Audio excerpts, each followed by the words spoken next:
Okay, so I'm gonna drill these holes real quick to show you how to do that.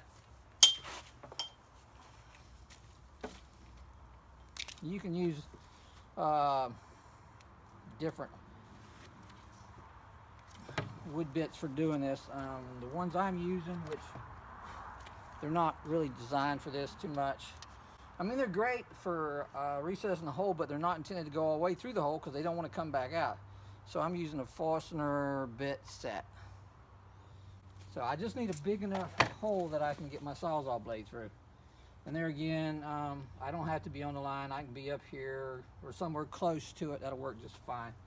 So let's go ahead and punch one in. And then I'll show you what I have to do. I have to actually undo the chuck, push the bit through pull my drill off and push the bit through it to get the bit out of there.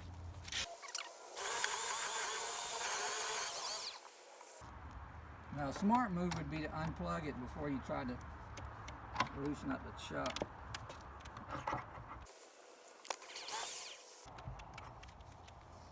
And then,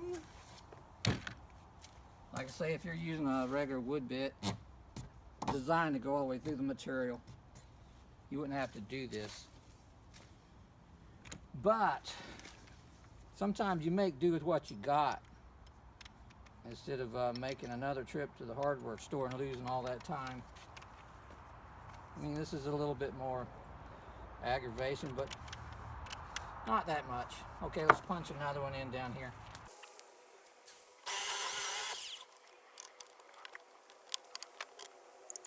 Okay, so I got 2 holes there. That should be fine. Let's hook up the Sawzall and go for it.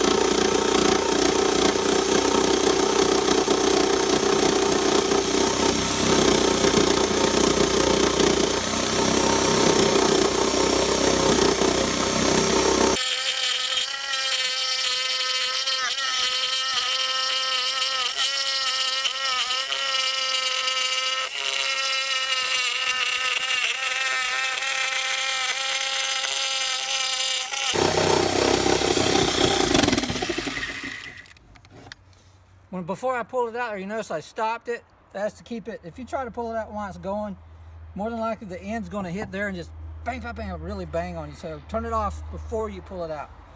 And I didn't put the heel all the way up against here because it'll be vibrating on and I can't see what my line, what I'm cutting. But you can do it whichever way you want. But that's why I got that longer blade where I could keep this away from here where I can see my line. Even though I'm not on the line, I want to make sure that where I am at.